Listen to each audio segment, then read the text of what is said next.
Let's talk now about some typical examples of British cuisine. So let's start with breakfast. So 3 examples: full English breakfast, marmalade, toast, and porridge, especially in Scotland. Scotland has this national love of oats and oat-related products. So we have oat cakes, and oats are added to some meat dishes like haggis. We'll talk about haggis in a little moment, but the most simple and basic dish made of oat flakes is porridge. So it's kind of boiled oat flakes in water, sometimes with milk or cream, sometimes with a little butter. This is evidently poor man's breakfast, but it was rediscovered in the 20th century by dietitians. It was believed to be very healthy. It definitely is good for your passage. Full English breakfast, going back at least to the 18th century, perhaps even earlier. Now it's more connected with fancy hotels and pubs and kind of tourist industry. This is sometimes what the tourists expect to be given in the morning in fancy hotels, rather than something that that regular people would eat, especially on a weekday, because as you can see, it's quite large. It was supposed to keep you going until relatively late dinner. So it's also known as a fry-up because it consists a lot of fried foods. Could be fried eggs, fried meats, could be black pudding, a kind of black sausage traditionally made with the addition of blood, a bit like Polish kaszanka. These could be sausages, sometimes fried tomatoes, fried potato patties called hash browns, fried mushrooms, large mushrooms, kind of flat-capped mushrooms, and also toast, or even more typically fried bread. So everything fried up, and yeah, I've eaten it. It's quite good actually, but it definitely keeps you going for a very long time. I mentioned marmalade as well. So that's the way to serve it on a toast, sometimes with a bit of butter. There is this ongoing discussion whether it should be completely smooth or have little chunks of orange peel in it. It's one of those irresolvable stories. So this is the kind of food that wouldn't be localized, but nowadays, especially the full English breakfast, is more of a tourist fare than an actual everyday meal for British people. Another type of once traditional meal that now has become relegated to pubs and let's say gastronomy is the Sunday roast. So traditional Sunday roast, a chunk of roast meat, could be beef, could be other meats like pork or lamb, with all the condiments, roast potatoes, or Yorkshire pudding. Here you have Yorkshire pudding on the slide, and it's a kind of savory pastry that's also baked with the roast meat, using the juices of the roast meat. So this is a very popular accompanying dish for the Sunday roast. And then again, this is a tradition going back again, at least probably to the 18th century, when the pubs and kind of city gastronomy started to develop, and this was something that even relatively poorer people could afford, those who did not have an oven in their own kitchen at home. This was for them perhaps the only way to eat roast meat. It's still quite popular, but then again, it is not a kind of food that you would make at home, or that people would make at home. This is restaurant or rather pub food. But very often, if you travel in Britain over a weekend, you can see the notice boards outside pubs advertising the Sunday roast, and this is of course done only once a week. Another dish, a dish that has been given the privilege of being the national dish of Britain, although not always. I will tell you what's the other contender. But when people were asked at some opinion polls, like what's the national dish of Britain, they would very often say fish and chips. This goes back to the 19th century with the popularization of railways, because first of all, this was the moment when fresh fish became available further inland, so not only on the sea coast. Of course, this was a traditional thing, as all seafood was, to be eaten at the seaside, so during seaside holidays. But from the 19th century onwards, this is available only also in the cities situated farther away from the coast. So we have the fish usually in some sort of butter, deep fried, served with chips, which of course doesn't mean the crisps, but the French fries, to use the American terminology. Traditionally, and here we have a little photograph showing this kind of traditional way of serving fish and chips, was not on a plate in a fancy restaurant, but as a kind of street food, very often wrapped in a piece of newspaper. Now it's no longer considered hygienic, so they do not use actual newspapers, but as you can see, you can sometimes find traditional fish and chips shops that wrap their produce in some sort of food-safe paper, whose one side is printed to resemble old newspapers. That's deliberate. This goes back to the tradition of serving fish and chips originally in the 19th century. This was a very thrifty, you might even say green culture, and nothing was wasted, so old newspapers were reused as packing paper.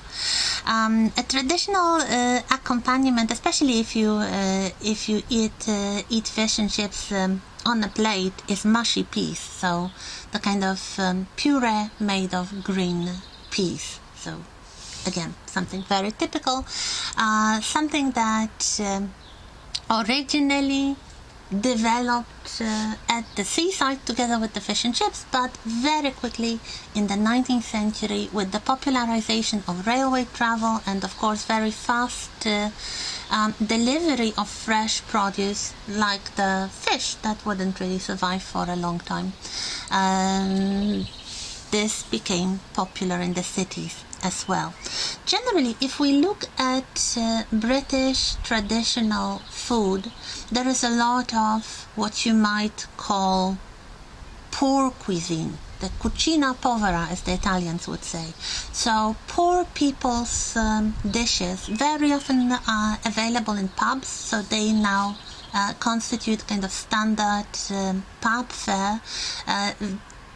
This is usually some sort of meat, Normally not roast meat, but ground meat, or sometimes even organ meat like kidneys or sausages and other meat products with some vegetables, but usually these are root vegetables such as potatoes or carrots, turnips, parsley, so root vegetables. And what we have here are different types of pie, like steak and kidney pie or shepherd's pie. The idea is that you have the inside, the filling, usually consisting of meat with spices and vegetables in some sort of pastry or under a crust. In the shepherd's pie, it is a crust made of mashed potatoes. In steak and kidney pie, this could be some sort of pastry shell in which the dish is baked. So these are mostly baked dishes. Very popular as kind of traditional pub fare, served with beers. Some more examples: Toad in the Hole. They sometimes have funny names, like Toad in the Hole is small sausages baked in pastry. So there is a pastry dish with small sausages in it. Bangers and mash. So mash is the mashed potatoes. Bangers is, and again, a type of sausage. So it gives you some idea about the typical staple foods of the 19th century, early 20th century, what the regular working people would eat, what the gentlemen working in the city would eat for lunch when they had a lunch break and they went to a pub to have their lunch. So this was the kind of fare that they would get. Of course, this would be very often served with a pint of beer or more. And here we have a small selection. I know some of you were thinking about doing your presentation on British beers. Go ahead, of course. This is a small list for you to consider because in Britain beer is very rarely called just beer. It could be bitter, it could be India Pale Ale or Brown Ale or English Mild Ale or English Barley Wine, which is also a type of beer, porter, stout, lager. So it could be made of oatmeal, barley, whatever. And on top of that you also have the fruit drinks resembling beer in a way, so cider or perry, which is a pear cider. So here we have some examples. I strongly suggest that you explore on your own, and very often these are very local products, so they are not produced in large quantities, or they do not travel very long, but are drunk locally. There are many pubs in Britain that produce their own beer or cider, and this is one of those typical staple products that appear in a huge variety throughout Britain. Another such product are cheeses. So it's not only France that has 365 types of cheese, but Britain as well. I would say probably, maybe not as many as France, but if you consult this interactive map at tasteatlas.com, you will find lots of local cheeses. Most of them are kind of yellow, hard cheese, but there are some rather famous types of blue cheese. Probably the most famous is called Blue Stilton, and there are all kinds of regional cheeses like cheddar cheese from Somerset, traditionally produced in the area of the famous and very picturesque Cheddar Gorge. There is There are all kinds of names of cheeses connected with the geographical locations, with the counties or regions that produce them, like Cheshire, Leicester. Like, for example, Red Leicester is a kind of cheese produced in Leicestershire. Wensleydale, made in York, but relating to a valley where it was made originally. Lancashire, Lincolnshire, Derby. These are all place names, but they are also names of regional cheeses.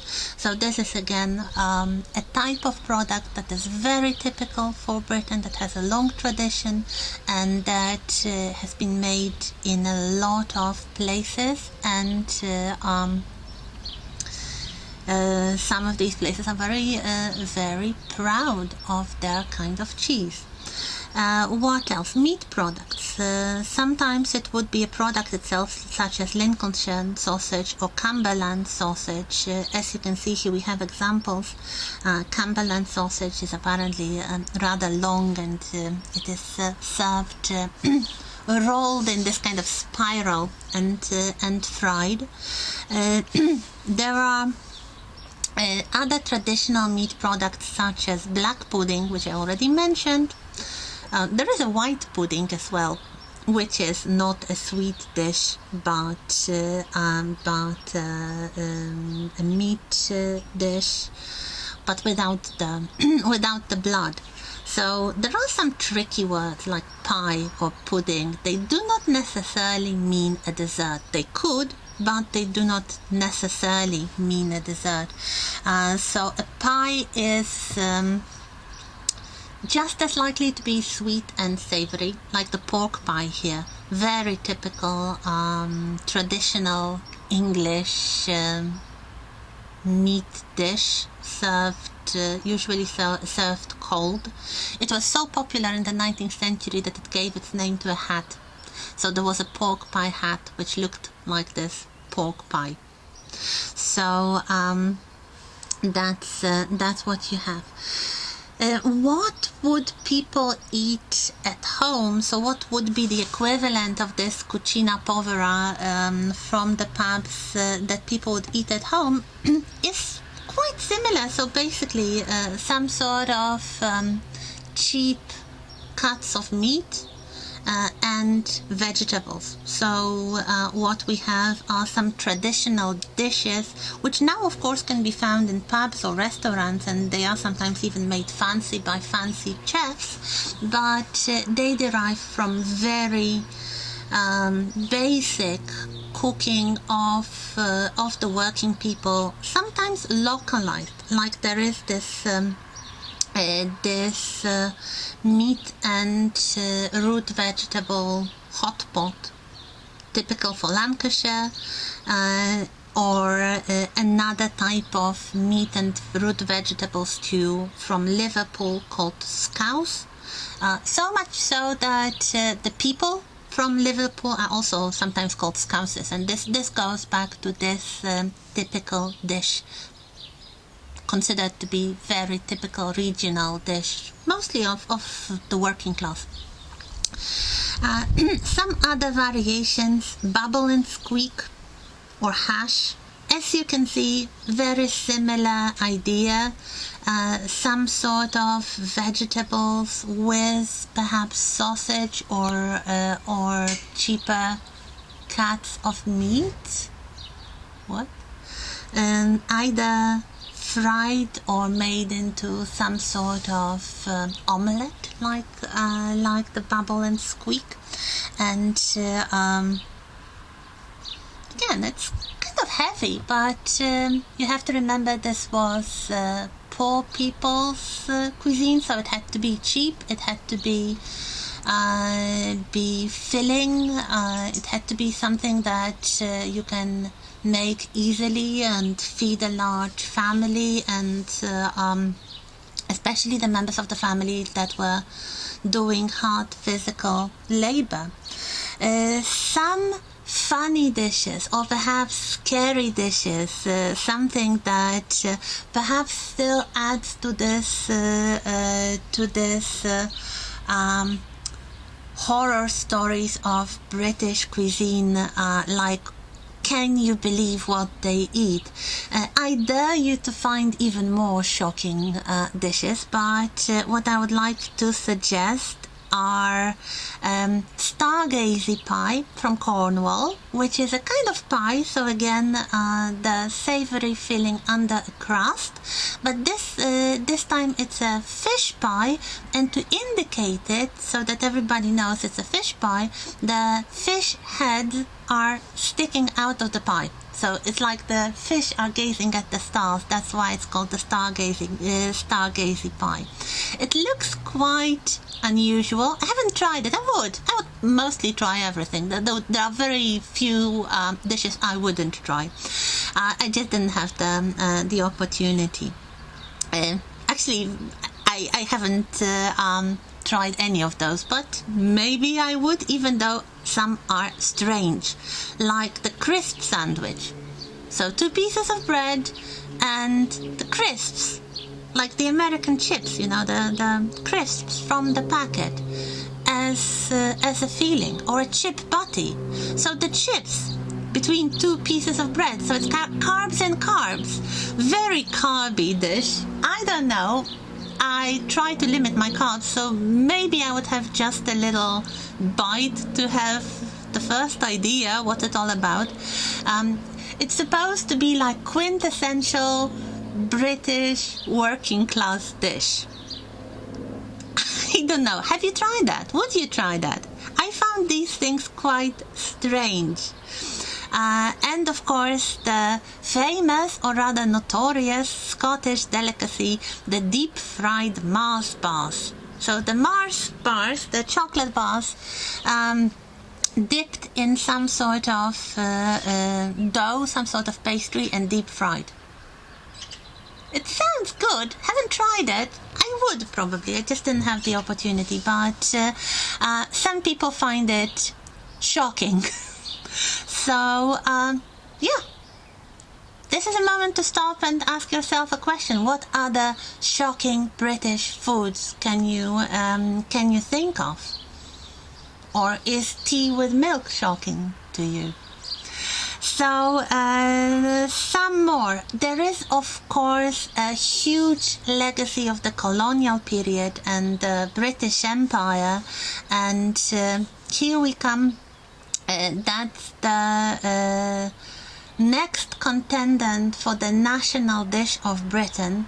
It's sometimes fish and chips, and sometimes it's chicken tikka masala.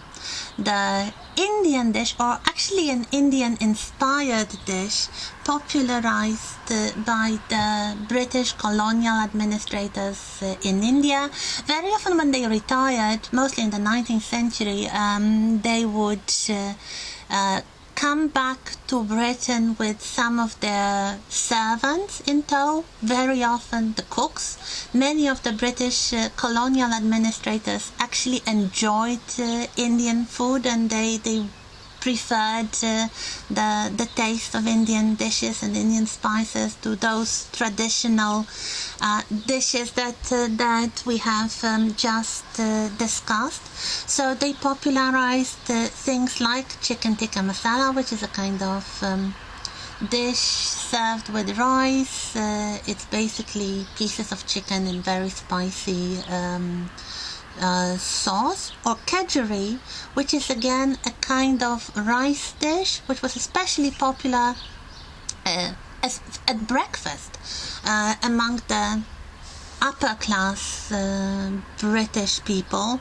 It includes many ingredients, boiled eggs, but also pieces of fish. So it's a kind of fish salad, fish dish. Traditionally, it replaced the full English breakfast. So this is definitely a colonial legacy. And also, some of the foods of the people whose families came from the former colonies especially from India and Pakistan, and quite understandably, many of them opened restaurants, and some of those restaurants became very, very popular because everybody liked their foods. And there is a dish called balti that was developed by the Pakistani immigrants in Birmingham. So again, this kind of Indian style dish with a lot of spices and a sauce. It's mostly chicken. I think it can be made of different protein ingredients. But what we have here are the dishes that are basically unknown in India and Pakistan, but they are the product of some sort of cultural collaboration, forced, of course, in the case of the British Empire, and also by the immigration of people from the Indian subcontinent to Britain in the 20th century, and trying to make a living, opening restaurants, and becoming so well loved that one of these dishes is one of the national dishes of Britain now. Let's now look a little at the regional specialties. So let's look perhaps at Scottish food first. So I mentioned everything made from oats. So oat crackers, oat cakes, porridge, of course, it's a Scottish invention as well. Some other staples, of course, the national dish is haggis. Robert Burns even wrote an ode, a poem praising the haggis. Look it up, it's quite funny. It's one of the dishes served each year on Burns's night, so the birthday of Robert Burns, 26th of January. So this is like a little bit like the black pudding, but bigger. So it's a meat dish, although there are now vegan haggis versions as well. Never tried the vegan version, but if you like kashanka, you would like haggis as well. If you don't like kashanka, you could probably not like haggis. It's a kind of poor man's meat dish, using the cheaper cut and organ meat with oats, and it's all stuffed in a sheep stomach, and it's served hot. And there are lots of stories in Scotland, like there is this legend that these are little animals that are hunted and eaten whole. So you can find a lot of jokes about people hunting for haggis, and that's what they hunt for. Another very popular dish is Scotch eggs, a kind of pub food. So we have hard-boiled eggs wrapped in some sort of meaty pastry and deep fried. Very popular with a pint of beer or a drop of whiskey. Of course, this is another staple of Scottish cuisine. And if you want to look at the map of Scottish or Scotch whiskies, you can go back to the part on Scotland. The last one here on this slide is a soup called cockaliki, which quite predictably consists of chicken, cock, and leek, the vegetable. So it's a kind of chicken soup with leek. And we continue in a moment.